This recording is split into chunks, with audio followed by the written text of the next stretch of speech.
ओम शांति। 23 दिसंबर 2024 साकार बाप दादा के महावाक्य। मीठे बच्चे, तुम बाप के पास आते हो रिफ्रेश होने। बाप के मिलने से भक्ति मार्ग की सब थकान दूर हो जाती है। प्रश्न, तुम बच्चों को बाबा किस विधि से रिफ्रेश करते हैं? उत्तर, बाबा ज्ञान सुना सुना कर तुम्हें रिफ्रेश कर देते हैं। याद से भी तुम रिफ्रेश हो जाते हो। वास्तव में सतयुग है सच्ची विश्रामपुरी। वहाँ कोई अप्राप्त वस्तु नहीं जिसको प्राप्त करने के लिए परिश्रम करना पड़े। शिव बाबा की गोद में आते ही तुम बच्चों को विश्राम मिल जाता है, सारी थकान दूर हो जाती है। ओम शांति। बाप वैद समझाते हैं, साथ में यह दादा भी समझाते हैं, क्योंकि बाप इन दादा द्वारा वैद समझाते हैं। जैसे तुम समझते हो वैसे यह दादा भी समझते हैं। दादा को भगवान नहीं कहा जाता, यह है भगवान वाच्य। बाप क्या समझते हैं? देही अभिमानी भव, क्योंकि अपने को आत्मा समझने बगैर परमपिता परमात्मा को याद न कर सके। इस समय तो सभी आत्माएं पतित हैं। पतित को ही मनुष्य कहा जाता है, पावन को देवता कहा जाता है। यह बहुत सहज समझने और समझाने की बातें हैं। मनुष्य ही पुकारते हैं, पतितों को पावन बनाने वाले आओ। देवी देवताएं ऐसे कभी नहीं कहेंगे। पतित पावन बाप पतितों के बुलावे पर आते हैं। आत्माओं को पावन बनाकर फिर नई पावन दुनिया भी स्थापन करते हैं। आत्मा ही बाप को पुकारती है, शरीर तो नहीं पुकारेगा। पारलौकिक बाप जो सदा पावन है उसे ही सब याद करते हैं। यह है पुरानी दुनिया। बाप नई पावन दुनिया बनाते हैं। कई तो ऐसे भी हैं जो कहते हैं हमको तो यहाँ ही अपार सुख है, धन माल बहुत है। वह समझते हैं हमारे लिए स्वर्ग यही है। वह तुम्हारी बातें कैसे मानेंगे? कलयुगी दुनिया को स्वर्ग समझना यह भी बेसमझी है। कितनी जर्जरीभूत अवस्था हो गई है, तो भी मनुष्य कहते हैं हम तो स्वर्ग में बैठे हैं। बच्चे नहीं समझाते हैं तो बाप कहेंगे ना, तुम क्या पत्थर बुद्धि हो? दूसरे को नहीं समझा सकते हो। जब खुद पारस बुद्धि बने तब तो दूसरों को भी बनावे। पुरुषार्थ अच्छा करना चाहिए, इसमें लज्जा की बात नहीं। परंतु मनुष्यों की बुद्धि में आधा कल्प की जो उल्टी मतें भरी हुई हैं, वह कोई जल्दी भूलते नहीं। जब तक बाप को यथार्थ रीति पहचाना है तब तक वह ताकत आ नहीं सकती। बाप कहते हैं इन वेदों शास्त्रों आदि से मनुष्य कुछ भी सुधरते नहीं है, दिन प्रतिदिन और ही बिगड़ते आए हैं। सतो प्रधान से तमो प्रधान ही बने हैं। यह किसकी भी बुद्धि में नहीं है कि हम ही सतो प्रधान देवी देवता थे, नीचे गिरे हैं। किसको जरा भी पता नहीं है, और फिर 84 जन्म के बदले 84 लाख जन्म कह दिया है, तो फिर पता भी कैसे पड़े? बाप बिगर ज्ञान की रोशनी देने वाला कोई नहीं। सभी एक दो के पिछाड़ी दर दर के धक्के खाते रहते हैं। नीचे गिरते गिरते पट पड़ गए हैं। सब ताकत खत्म हो गई है। बुद्धि में भी ताकत नहीं जो बाप को यथार्थ जान सके। बाप ही आकर सबकी बुद्धि का ताला खोलते हैं, तो कितने रिफ्रेश होते हैं। बाप के पास बच्चे रिफ्रेश होने आते हैं। घर में विश्राम मिलता है ना। बाप के मिलने से भक्ति मार्ग की सब थकान ही दूर हो जाती है। सतयुग को भी विश्रामपुरी कहा जाता है। वहाँ तुम्हें कितना विश्राम मिलता है। कोई अप्राप्त वस्तु नहीं जिसके लिए परिश्रम करना पड़े। यहाँ रिफ्रेश बाप भी करते हैं तो यह दादा भी करते हैं। शिव बाबा की गोद में आते कितना विश्राम मिलता है। विश्राम माना ही शांत। मनुष्य भी थक कर विश्रामी हो जाते हैं। कोई कहाँ विश्राम के लिए जाते हैं ना, लेकिन उस विश्राम में रिफ्रेशमेंट नहीं। यहाँ तो बाप तुम्हें कितना ज्ञान सुनाकर रिफ्रेश करते हैं। बाप की याद से भी कितने रिफ्रेश होते हैं, और तमो प्रधान से सतो प्रधान भी बनते जाते हो। सतो प्रधान बनने के लिए यहाँ बाप के पास आते हो। बाप कहते हैं, मीठे मीठे बच्चों, बाप को याद करो। बाप ने समझाया है कि सारी सृष्टि का चक्र कैसे फिरता है, सर्व आत्माओं को विश्राम कैसे और कहाँ मिलता है। तुम बच्चों का फर्ज है सबको बाप का पैगाम देना। बाप कहते हैं, मुझे याद करो तो इस वर्षे के तुम मालिक बन जाएंगे। बाप इस संगम युग पर नई स्वर्ग की दुनिया रचते हैं, जहां तुम जाकर मालिक बनते हो। फिर द्वापर में माया रावण के द्वारा तुम्हें श्राप मिलता है, तो पवित्रता, सुख, शांति, धन आदि सब खत्म हो जाता है। कैसे धीरे धीरे खत्म होता है वह भी बाप ने समझाया है। दुखधाम में कोई विश्राम थोड़े ही होता है, सुखधाम में विश्राम ही विश्राम है। मनुष्यों को भक्ति कितना थकाती है, जन्म जन्मांतर भक्ति से कितना थक जाते हैं, कैसे एकदम कंगाल बन गए हो। ये सारा राज बाप बैठ समझाते हैं। नए नए आते हैं तो उन्हें कितना समझाना होता है। हर एक बात पर मनुष्य कितना सोचते हैं, समझते हैं कहाँ जादू न हो। अरे तुम ही कहते हो भगवान जादूगर है, तो बाप कहते हैं हाँ मैं बरोबर जादूगर हूँ, परंतु वह जादू नहीं जिससे मनुष्य भेड़ बकरी बन जाए। यह बुद्धि से समझा जाता है। यह तो जैसे ऋढ़ मिसल है, गायन भी तो है सुरमंडल के साज से। इस समय तो जैसे सभी मनुष्य ऋढ़ बकरियां हैं। यह बातें सारी यहाँ की है, इस समय का ही गायन है। कल्प के पिछाड़ी को भी मनुष्य समझ नहीं सकते। चंडिका का कितना बड़ा मेला लगता है। वह कौन थी? कहते हैं वह एक देवी थी। ऐसा नाम तो वहाँ कोई होता ही नहीं। सतयुग में कितने अच्छे सुंदर नाम होते हैं।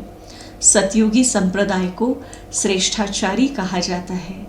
कलयुगी संप्रदाय को कितना छीछी टाइटल देते हैं।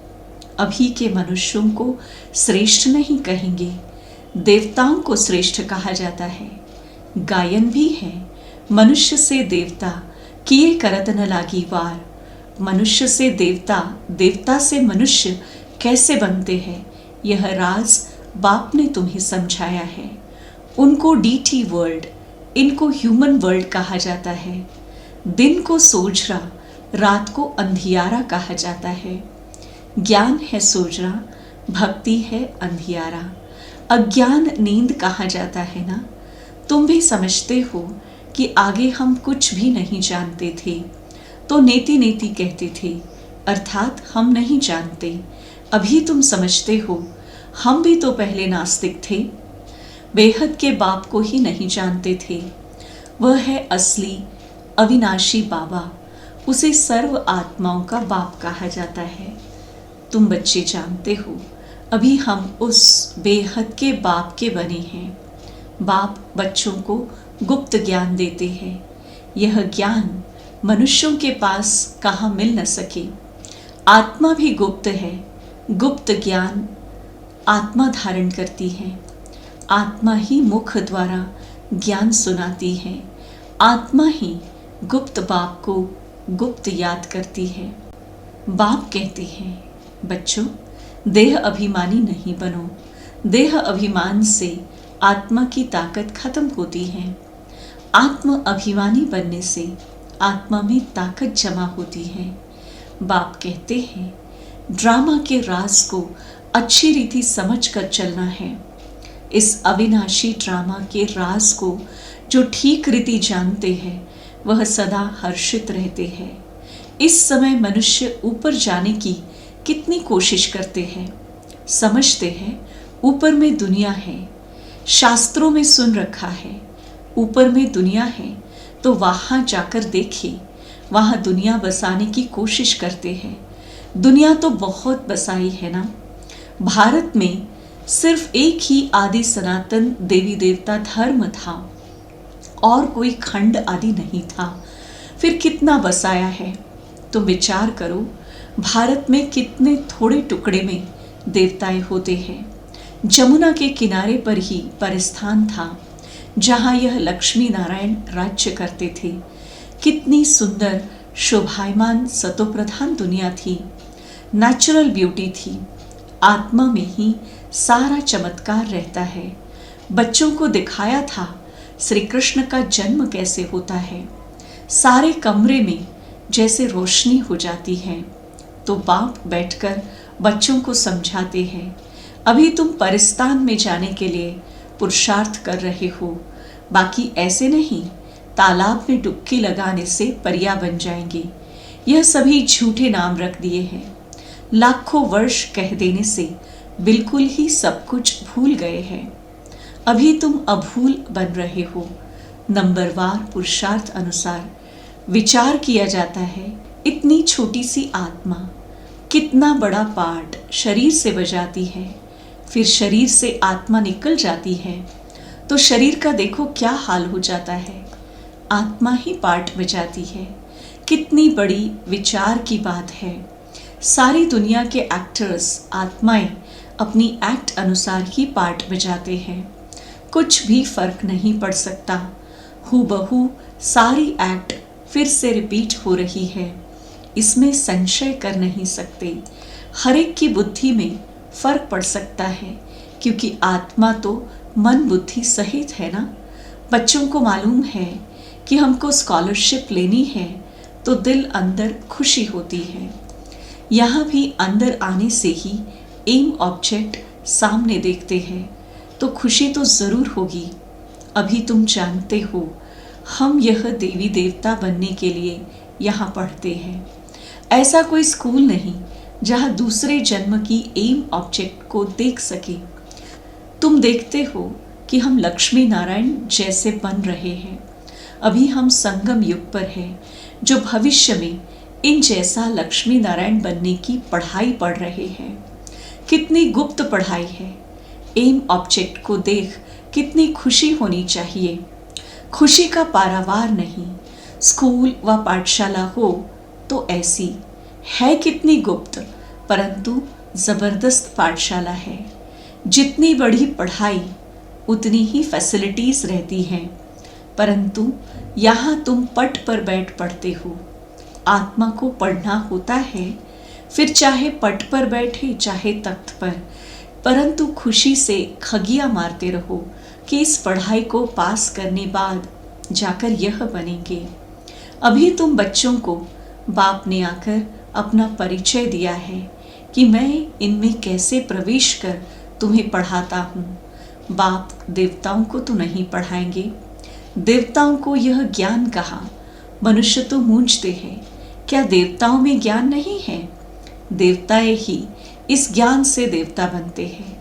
देवता बनने के बाद फिर ज्ञान की क्या दरकार है? लौकिक पढ़ाई से बैरिस्टर बन गया, कमाई में लग गया, फिर बैरिस्ट्री पढ़ेंगे क्या?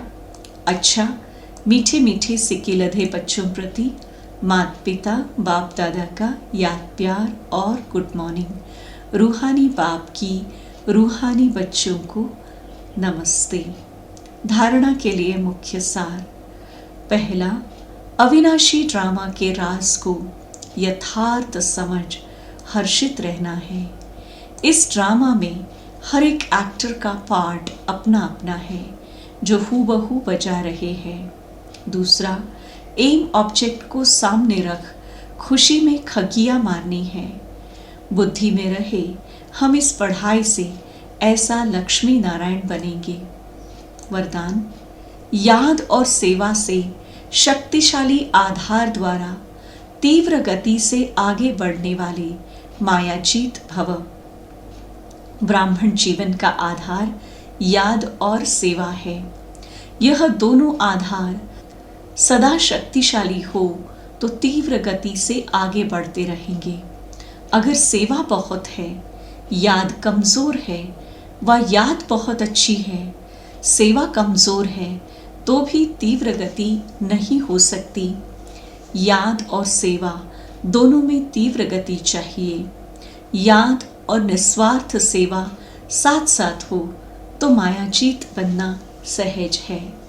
हर कर्म में कर्म की समाप्ति के पहले सदा विजय दिखाई दे।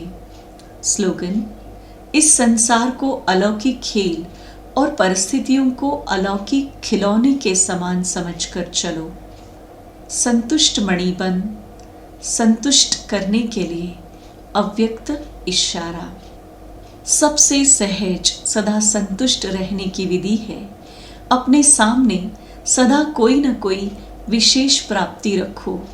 बाप से क्या क्या मिला, कितना मिला है, अपनी प्राप्तियों को देखो। ज्ञान के खजाने की प्राप्ति कितनी है, योग से शक्तियों की, दिव्य गुणों की प्राप्तियां कितनी हैं, प्रैक्टिकल नशे में खुशी में रहने की प्राप्तियां कितनी हैं। कभी कोई प्राप्ति को सामने रखते हुए संतुष्ट रहो। ओम शांति।